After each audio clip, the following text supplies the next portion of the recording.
Hello everybody, I would like to welcome you all on this session, and I have the privilege to introduce my friend and colleague Bohdan Horvat. He's from Ukraine, if you know, and he has his background, academic background in Arabic language and literature. He has studied Arabic language and literature in Shevchenko University in Kiev, and afterwards he has been teaching the same topics there in the same university. And his academic focus is mostly on modern Arabic literature and especially the Egyptian poetry. And as I know, he has already finished his PhD, and hopefully soon he will hand in degree successfully. It's also about Egyptian Arabic poetry.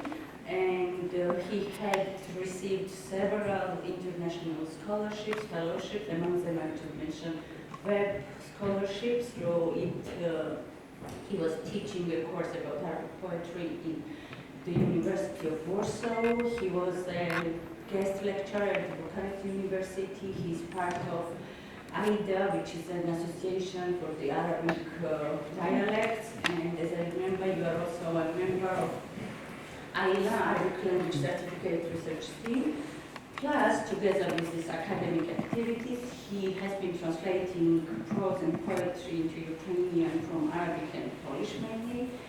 And I have to mention that he's one of the founders and organizers of International Conference on the History of Arabic Literature, which is every year held in Shevchenko University. And I have to mention that I was part of the conference 2 times, and hopefully, inshallah, I will again. And yes, now he also does some diplomatic work. He's the second secretary in the Embassy of Ukraine in Cairo. And we're happy to have you here. And floor is yours. He's going to talk about Alexandria as the cosmopolitan city. And the topic is very interesting, I think, for everyone and for me especially, because it's also my favorite writer, Sidor Al-Kharat's novels, Alexandria, so I'm looking forward to your presentation. Please welcome. Thank you so much for this generous, friendly introduction, mentioning everything. Yesterday,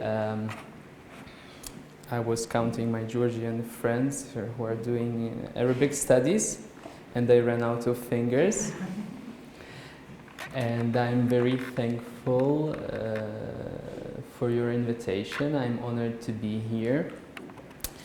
As a matter of fact, I thought also about Georgia as one of the prominent academic centers for Arabic studies in Europe today, actually, because I've been visiting a lot of countries, different universities, and I can compare.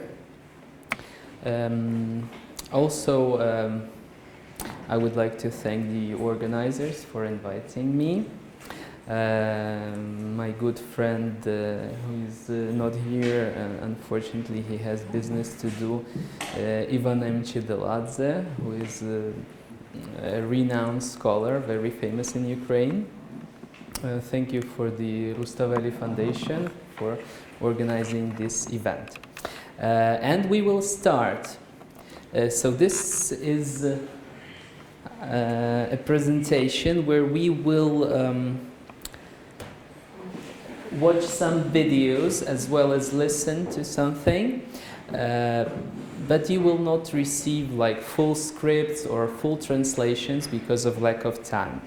The talk is a part of a series of 10 lectures on the topic, which focus on Alexandria through a tool using 5 senses. And 3 of the lectures are dedicated to music, sounds, so it is a part of a bigger work. And I was reducing the slides yesterday, but I'm not sure I was successful in it, so we will miss some things or skip some things. I think it is possible. Okay, so listening to Alexandria, voices, echoes, and the imaginative ear. Voices, the voice is one of my favorite tricks for literary studies, because if you want to engage into a text and you don't know where to start, it is a wonderful tool. It has a lot of different meanings in different realms of literary studies, like voice is a first-person persona, voice is diction, voice you want to hear or you don't want to hear it, and etc., etc. So in this talk, it is not very... we don't have a definition for voice, like a strict definition here in this presentation. It is not a literary term here. Also, as for echoes, like Tamara told, Alexandria is often referred to as a cosmopolitan city because of its rich, interesting, long history. So we will find some echoes. As for the imaginative ear, it is something we want to develop today. So the phrase is borrowed from musical practice. The musicians, when they are really mastering their instruments, they try to develop an imaginative ear for listening in order to improve their performance. Also, imaginative ear was used by Frost when he replied to Eliot, who was talking about the imaginative eye, when then Frost told about the imaginative, said about the imaginative ear, or something like your poetry, when done in translation, loses much because you will not touch the ear, and I will try to illustrate this as well. Let's go. So, this is Sayyid Darwish, a composer from Alexandria, who is the creator of modern Arabic music. He is the founder of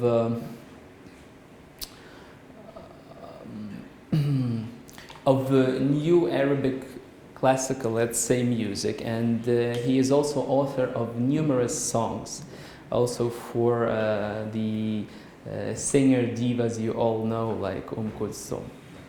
And one of his partners, Bayram al-Tunsi, a poet from Alexandria as well, they worked in a team and they produced several hymns that were sang by everyone in the country. So they are the hit makers of the 20th century, and we will start with his portrait.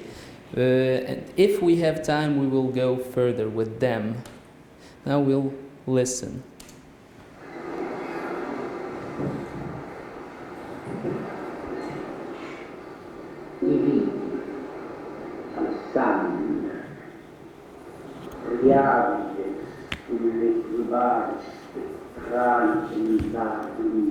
Ricordo in un abbraccio sospeso di lui, da poco è fuggita e non rimpiansi, l'alga che blando vomita il profumare, e sessi smania l'inferno tramanda.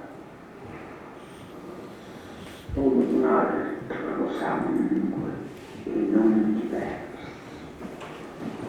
ma in quella solitudine nave più delusato torno malinconica nella delusione che tu sia straniera la mia città natale.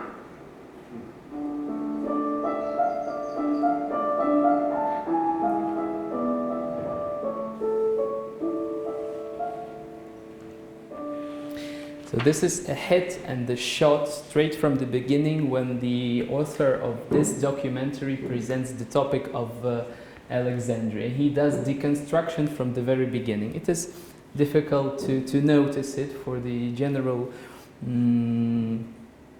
public, but it is because Ungaretti, an Italian poet, one of the most renowned and creative Italian poets of the beginning and the first half of the 20th century, he is not applied to this cosmopolitan Alexandria, though he was born there. Cosmopolitan Alexandria is something you will find hundreds of books about it. Most of them are very nostalgic. They are speaking about a city which is not truly Egyptian according to their authors, a city where of the Mediterranean world, and in some terms it is true, but then you find Ungaretti, who was Italian, and he, like we've heard here, he tells about otro sangre, so another blood, and he is straniero in the place of his natale, so where he was born he was strange there and alien. This is one aspect.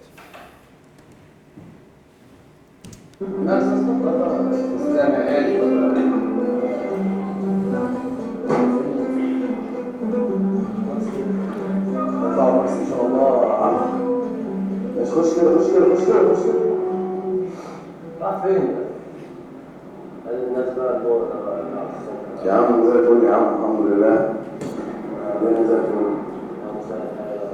خلي بالك على الناس عشان الكيسة لو هتنزل مية في العربية. لا يا عم ما تقلقش يا عم. انت ايه قاطع عينيا سامعك هنا عشان الحبس؟ طالع لسه دكتور على الله بس. لا يا عم ربنا يسهل الحال. انت ايه مالكش في السمك ولا ايه؟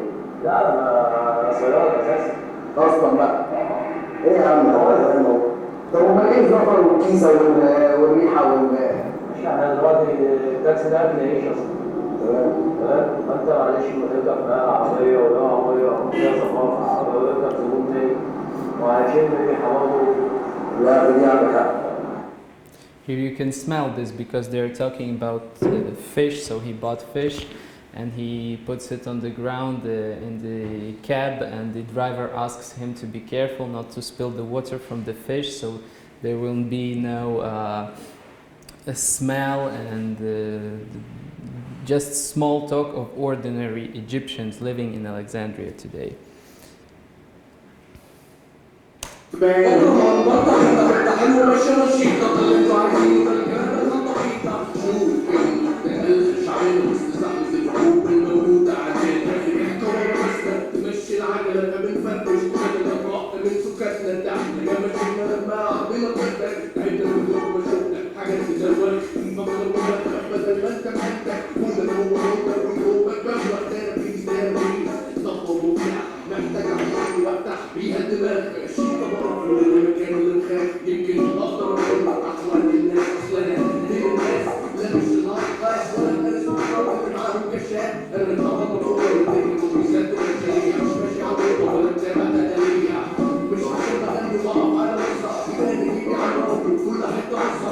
So the first guys, they were very traditional in their traditional professions, like driver and talking about fishery in the city of Alexandria. Here we have the new generation. Hello. Here we have the new generation of Egyptians who are trying to be modern. From one point, from the other point, he says an high class. So he says in like an Arabic or Arabizi, a mix of Egyptian Arabic and English. أنا مش high class. I'm not high class. أنا ما عنديش كاشات. I don't have cash. So he's an ordinary guy, and he steps into an ordinary microbus. Oh, sorry, technical thing.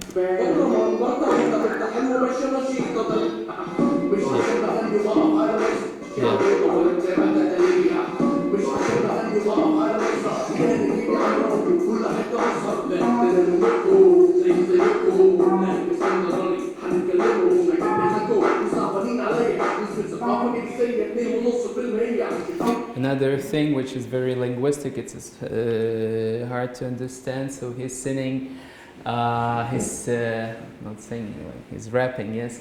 أنا زي زيكم, so though I wear these headphones and this dress, I'm one of you guys sitting here in the microbus with the old raggy shirts, and he says that he will talk to them or speak to them in the Alexandrian Egyptian Arabic. So you have the Egyptian Arabic dialect in Alexandria. The older generation, they have their own Alexandrian Egyptian dialect. So the first person singular is هنتكلموا, so not like everywhere in Egypt. And here he uses this, and he goes.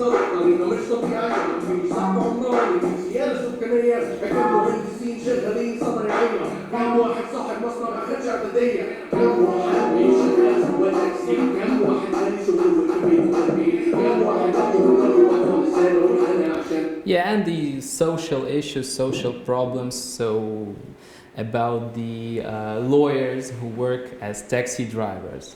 Remember the previous video. Here's a very important film which was shot in 2009. It is quite rare. It is about the Alexandrian underground scene, which we will come back to, inshallah. And I don't know. Well, yes, something like this. So the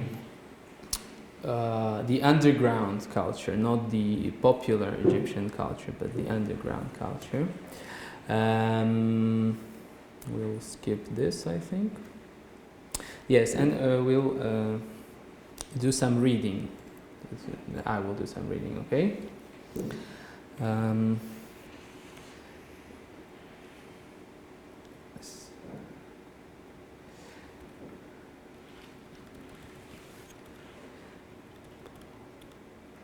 So when dealing with the national Arabic literatures, we are prone to exploring them within established frameworks and normally concentrate on literary historical process in the capital cities, which is Cairo, as centers of cultural life where ministries, institutions, journals, publishing houses are usually located. And this is true of today's Egypt. As for Alexandria, its representation and image in culture, both popular and elite, is often contrastive to Cairo. If not dealing with the so-called Golden Age, it is a city of leisure and escape from the busy capital, a place to go for a romantic trip or to walk alone along the Corniche, to meet old friends, etc. In any case, the idea of the Mediterranean space, where Alexandria is playing a leading role, I think, and Brodel's idea, I mean, when I talk about Brodel's idea, I mean the book, oh sorry, I have the Romanian cover. So it is the Mediterranean in the epoch of King Louis Philippe II, a very important book for both Mediterranean and Arabic studies. It modifies our vision and our understanding of the center and peripheries, and when applied to the Arab world, it reveals the importance of considering minority communities. Though Alexandria actually, it is hard to call a minority community. It's the second largest city in Egypt, main port extending over 30 kilometers along the coast. It had witnessed times of prosperity and decline, a number of cultures and civilizations. It changed between a fisherman town and the major city. In its history's modern period, starting in about the early 19th century, which is part of the history of a modern Arabic nation state, we're talking about the times of Muhammad Ali and after, historians tend to distinguish a century of cosmopolitan society. It is until 1956 when Nasser gave his famous speech at the Europe Square in Alexandria, and the nationalization of the and let's say not the expulsion, but the farewell to the foreigners who used to live there. So in this cosmopolitan Alexandria, historians tend to distinguish a century of a cosmopolitan society that dwelled here, keeping traditions, preserving the languages, and promoting the cultures of each community, Greek or other, creating thus a unique identity. Other communities were many, among them the non-Muslim Egyptians, which are Jews, Copts, Armenians, the non-Egyptian Arabs living in Alexandria, from Maghreb to Levant, and also former colonial powers like English, French, Italians, Belgians. But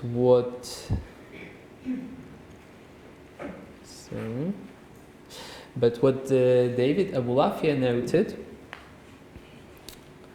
in his book The Great Sea, A Human History of the Mediterranean,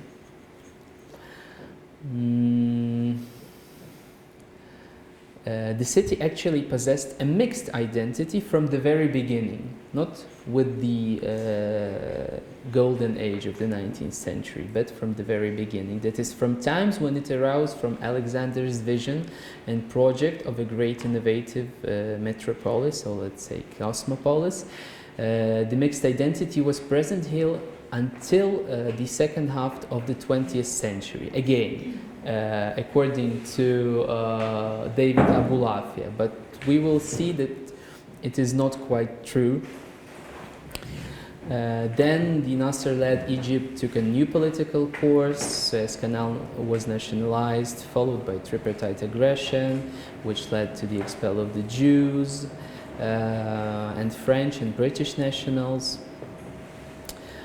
And this 1956 may make a good symbolic turning point here, but this was not an instantaneous change for every foreigner.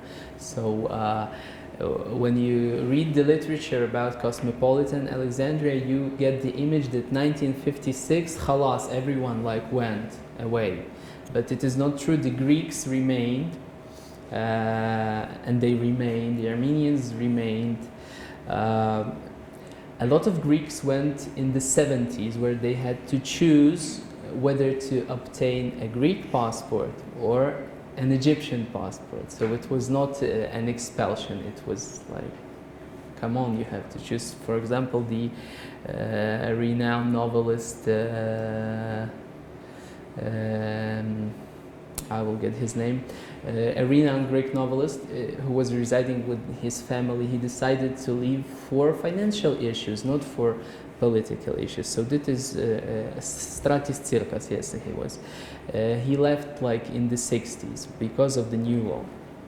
But it was an economical push, not a political. However, the city did the city lose its mixed identity completely without leaving any trace in its new historically short period? In that Alexandria, we started watching the film, a recent documentary. The viewer is invited to take a walk through the city's Greek, Italian, Armenian, Levantine traces and to meet its inhabitants of different descent, to catch the spirit of the city. The documentary largely corresponds to an observation that much of the discourse of the city deals with history, memory, and nostalgia. So this is what we find in Western academia writing on Alexandria. If we take Arabic academia writing on Alexandria, we find a focus on the decline and inhitat before the Golden Age, then also on this invasion of foreigners and a specific interest to ordinary people residing in Alexandria.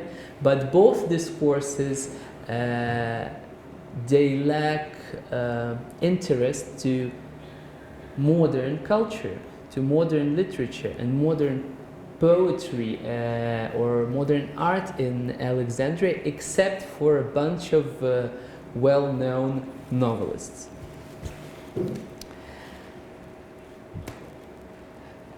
This is the European discourse. Reading Lawrence Darrell's Alexandrian Quartet and reflecting, this is a genius work and a genius writer, yes, but it builds a special image of the city which is not accepted by Alexandrians. It is not accepted by Alexandrians, whether they have Alexandrian identity, Egyptian identity, Muslim identity, Arabic identity. They do not accept this. It is a true nostalgia discourse, which is very interesting, but it is one thing.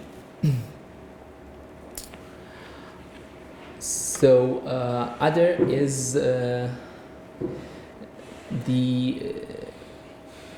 the literature produced by the discourse, which depicts quarters that do not feature in guidebooks, quarters beyond the Western imaginary that these two writers map lie on the other side of Mahmoudiya Canal and on the other side of the railroad tracks, whether literally or metaphorically. This is the Egyptian focus.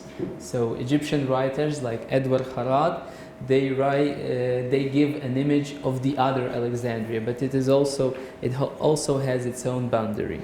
I will give you a citation from Abdel Magid, a modern writer, from his book No One Sleeps in Alexandria. So it is about the Second World War and the times of Second World War in the city. The number of newborn babies this week was 520 for natives and 25 for foreigners. So from the very beginning he shows that, where is this cosmopolitan Alexandria when we have like 520 to 25, so it is 1 to 20, right? As for deaths, there were 100 for natives and 1 for foreigners. Another hit, like another shock for the reader. Wow, so these foreigners, maybe they killed those natives? Yeah, then the reader may have think. Cause of death for Alexandrians were old age, scarlet fever, meningitis, malaria, and pulmonary tuberculosis for adults, and for children and infants they were dysentery, whooping cough, and tetanus. Oh no, they didn't kill those poor people, but they created the environment that killed them, so they live in good conditions while real natives live in bad conditions, the reader thinks, right? The only foreigner who had died was a Greek killed by a drunken Cypriot. So this is a totally different way to imagine the city of Lawrence Darrell, because we are talking about the same time. Both Edward Kharad and Ibrahim Abdel Magid, whose novels explore Alexandria's past, in some sense engage in controversy with Darrell's tetralogy. They depict quarters that do not feature in guidebooks. Indeed, the first Alexandrian scene in Abdel Magid's novel No One Sleeps in Alexandria depicts a rural family on their way from the railway station to a remote quarter across the canal.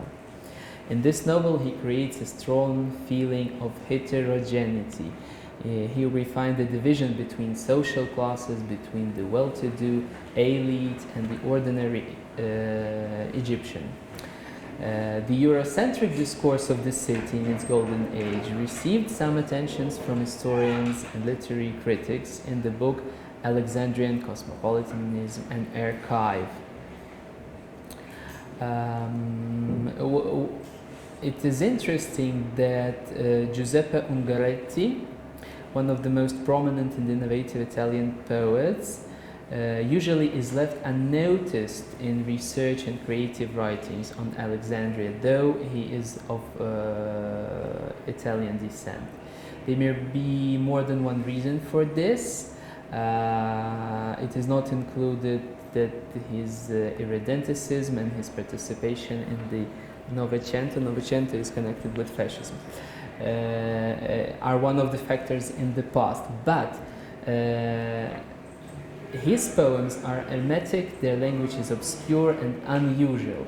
So we also have European literature produced in and about Alexandria that doesn't fit this discourse. Another author is the Greek poet Cavafy. His poetical oeuvre, along with this image of a historical figure, bears special meaning and held an important place on the cultural map of Egypt, but not for the Egyptians, for the foreigners coming there. There is a museum of Constantine Cavafy in Alexandria. Egyptians don't visit this museum because they don't understand him as being part of their identity. While foreigners, when coming to Alexandria, so their third or fourth or fifth stop is the Museum of Cavafy. So we have an interesting story in book of Piotr Ibrahim Kalvas, a Polish writer who took Islam and lived for 8 years in Alexandria.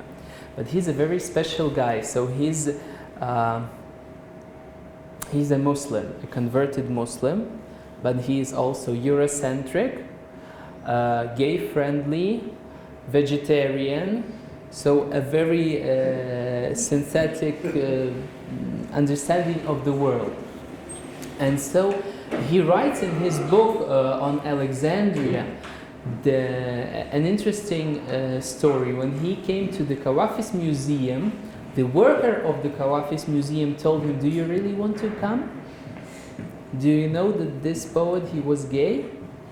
So it is like the city is associated for the foreigner, for the, let's say, the general European, with the name of Cavafy, while the worker of the museum, who is native,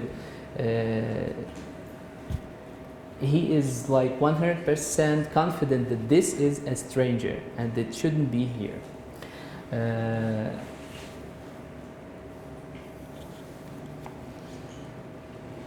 This is Madhaf Cavafis, so the museum in Alexandria. In official culture in Egypt, his name is important because, for example, it contributes to bilateral relations of Egypt and Greece. You have a poetry prize of his name in Egypt. You have events organized by the Egyptian Ministry of Culture or the Egyptian Ministry of Education together with their Greek partners. And also another sphere where this name is present is the world literature, because of course prominent authors they know about his work, and they engage in the discourse of cosmopolitan Alexandria also through his name.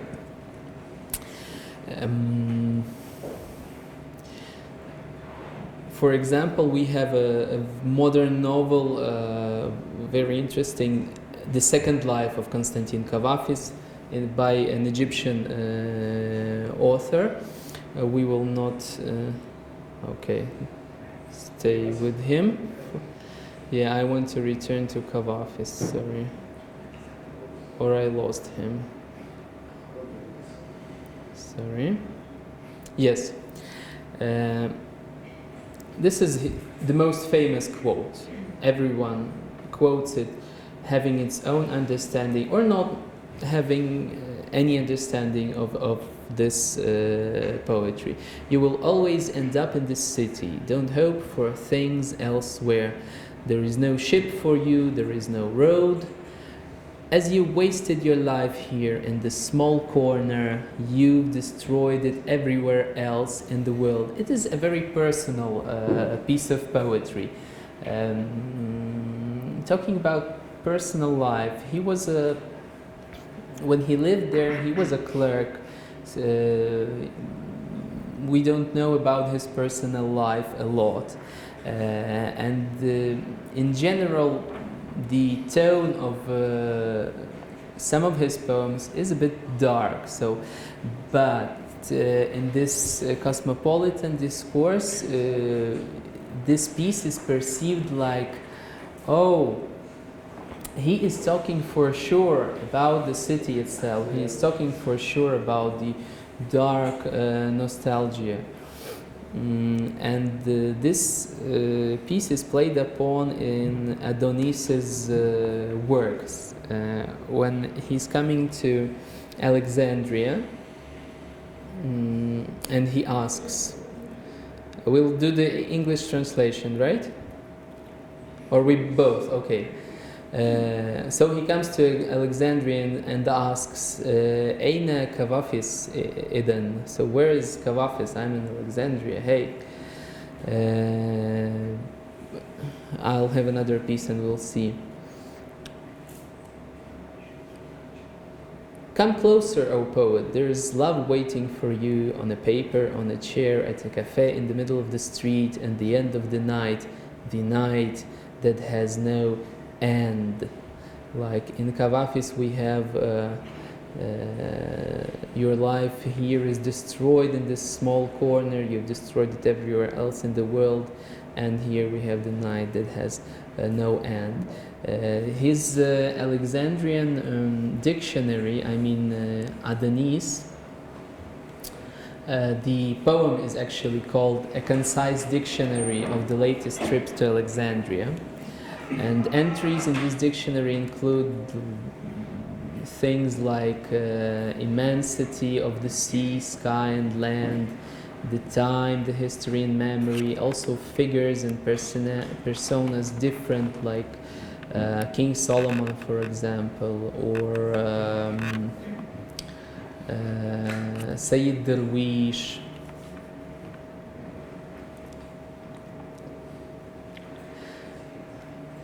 And thus he is creating another piece, is the cafe that's called Seabourse of Sheikh Sayyid Darwish, the poet Ibn Nubata and his streets.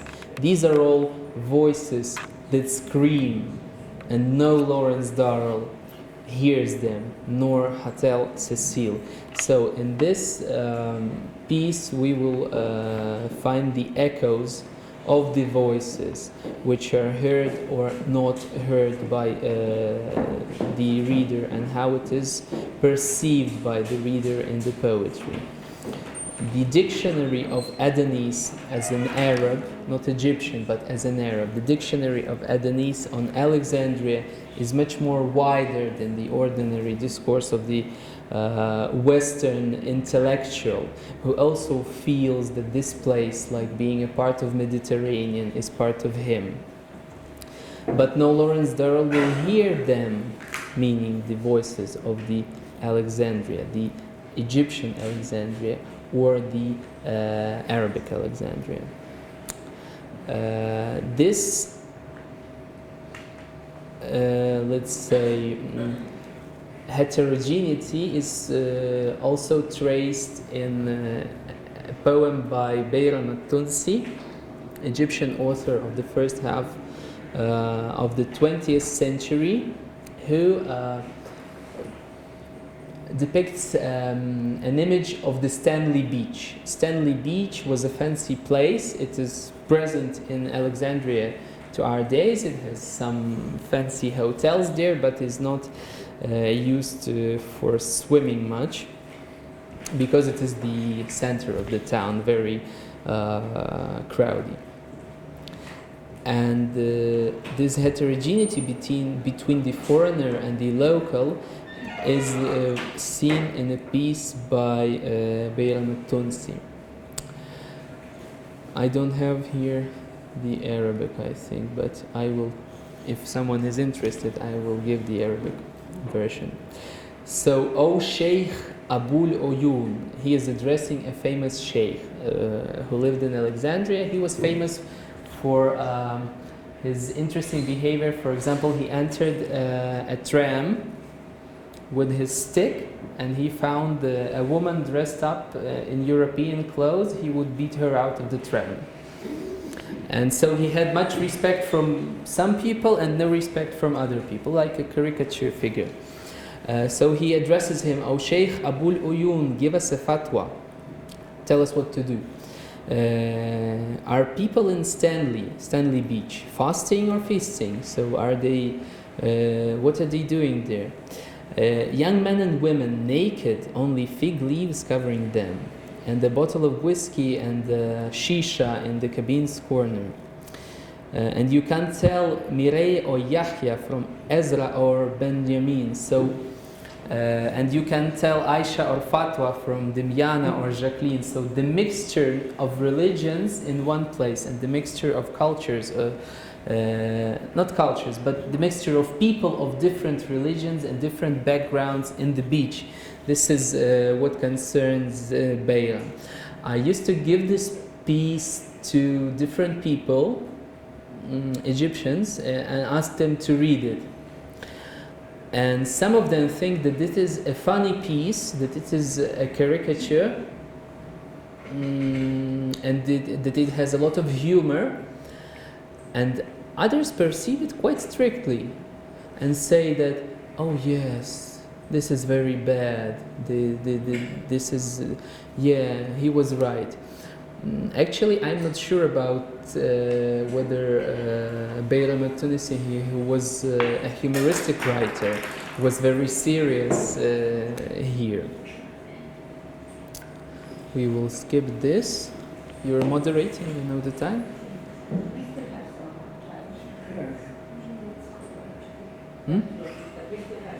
Some time, okay. We still have some time. And so,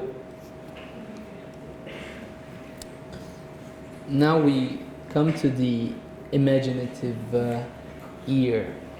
So we have different, let's call them discourses. We have the nostalgia discourse from the works of authors of non-Egyptian origin who used to live in Alexandria before 1956. We have memoirs from this period of,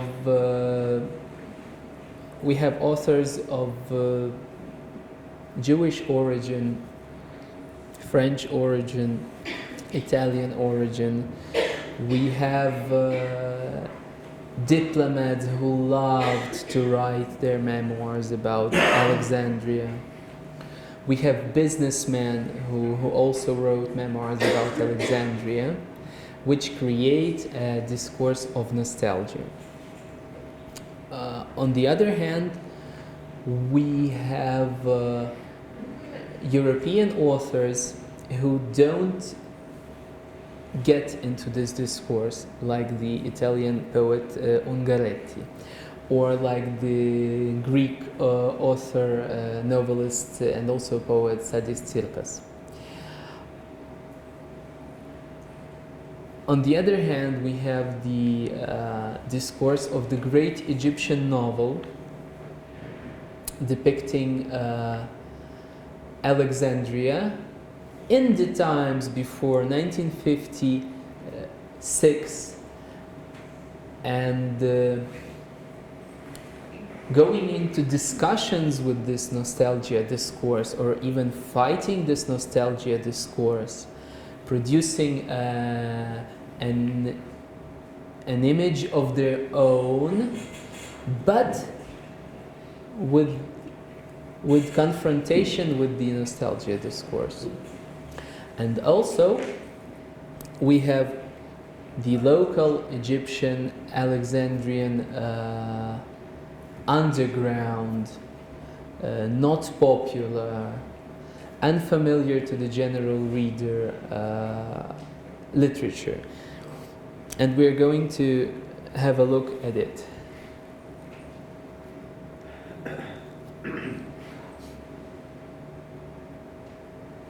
So this is Ala Khalid, Egyptian poet and writer, who says, to me Alexandria is the city I live in, the city I'm attached to. There is no distance between us that would make me look at it from the far side. So he is within. And he creates a lot of poems dedicated to, well, they're personal, but they're dedicated to his life in Alexandria or around Alexandria. One of them is here, which I decided to translate like this. It is a personal thing. We have a piece talking about a date, two people dating. In the beginning of our relationship, we used to exchange hugs and kisses on our weekly visits to the Roman towns. As Alexandria is an ancient city, you will find everywhere traces of the antique times, Roman monuments, buildings, a lot of things, also the Roman towns. So when a man dates a woman in Alexandria, it is quite normal that they will appear to be on the Roman tombs, for example. On our way, with the corners of our eyes, we glimpsed at some sad scenes of the neighborhood's dwellers, tin houses, barefoot children, and chicken. So, but on their way to this romantic place, though it is a town, they see the real life of modern dwellers of Alexandria, who are not often very rich and wealthy and have also their problems. Another thing here is my life progresses, leaving open water behind. The past is a shore waving to its folks. So the environment of Alexandria, as I have told you, it is a city stretching for 30 kilometers, the shore of the Mediterranean Sea. And the past is a shore which is waving to its folks. The past, the great past of this city, the great past of the cultures that went away, we turn our faces to the other side. So we are looking to the sea and turn our faces to the other side, towards the oblivion. A pilgrim lost in the sea, its waters are sacred lands, as is the plain. I'm afraid for your love. We have reduced many feelings to the name of fear. The trip is still long, and the oblivion is taller than your aristocratic stature. Another environmental, I would say, piece of Ala Khalid is his poetry collection dedicated to the death of his mother. So he was, I think he is very depressed with the death of his mother, and one of the poems is just a long way from one end of Alexandria to the other end of Alexandria. It is very long and quite difficult to read, but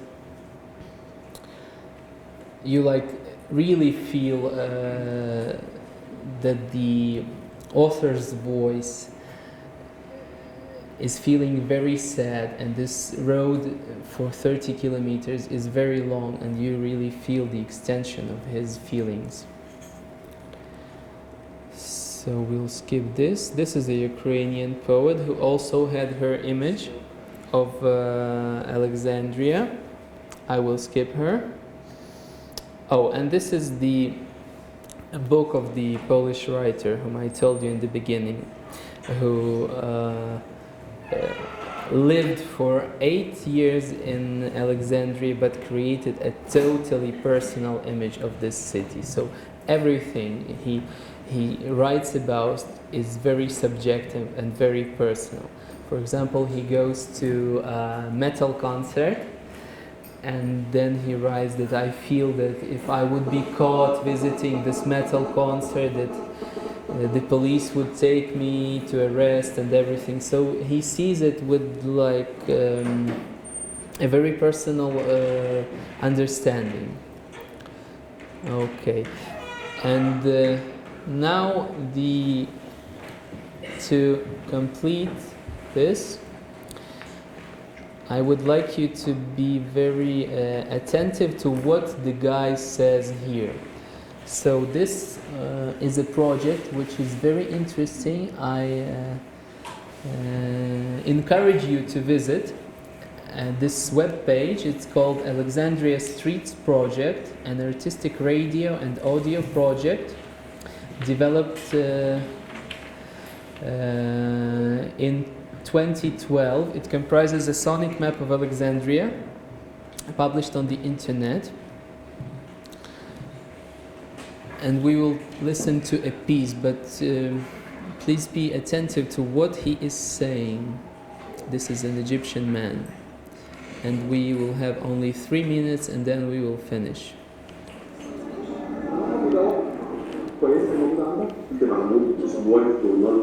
Yeah, it will be translated into English after he says. Rafi Adel Sayed, born in 1975 in Alexandria, studied business administration, accounting, and writes for the newspaper Unlike Secondary, Alexandria Waves. This newspaper talks about Alexandria in every detail.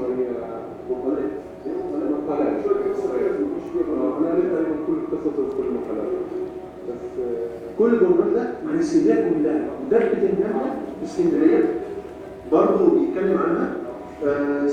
صاحب الجورنال دوت رئيس مجلس الاداره منير عتيبه، ورئيس التحرير حسام عبد القادر. حسام عبد القادر صحفي في جريده في مجله اكتوبر، ومستشار الاعلامي في مكتبه اسكندريه. ومدير عتيبه مدير مقتدر السياسيات في مكتبه اسكندريه، ومدير مواد البشريه في سيتي الاسكندريه. دي مقالات كتيره اتكتبت في الجرانين عن الارمن. واشهر الارمن في مصر كان اشهر وزير ادوار باشا رئيس الوزراء، انوشكا، لبلبه، فيروز بن جمال ليبي. دي كانت اشهر الشخصيات في مصر.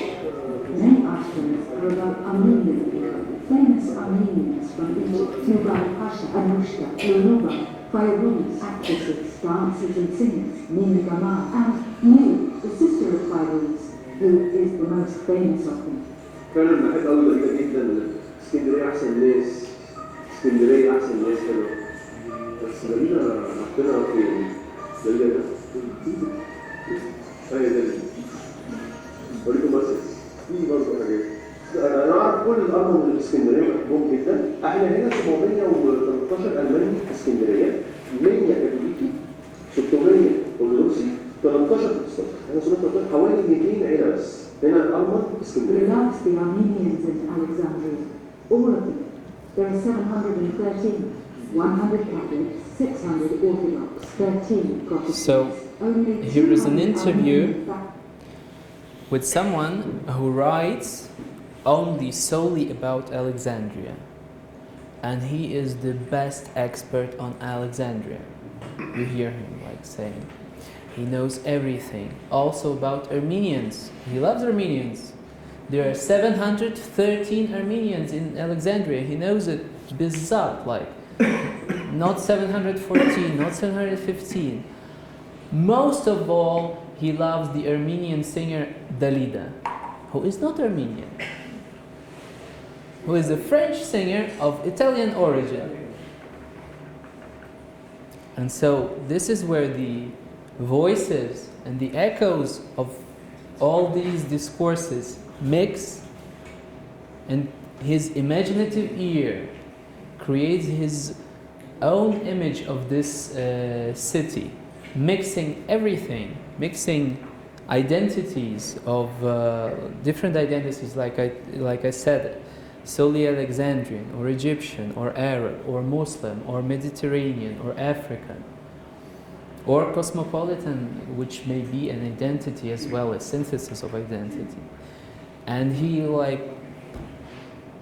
gives all his life to Alexandria and to the study of it. He even counted all the Christians, Orthodox and Catholics of the Armenians, and also he knows the Armenian singer Dalida, who is not Armenian, or Fairuz, yes, everything.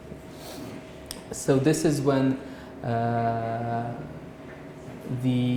all these voices of the past echo in your head and make your imaginative ear work and produce an image of your own. Yeah. And thank you for listening attentively. You are a very good audience. Thank you so much.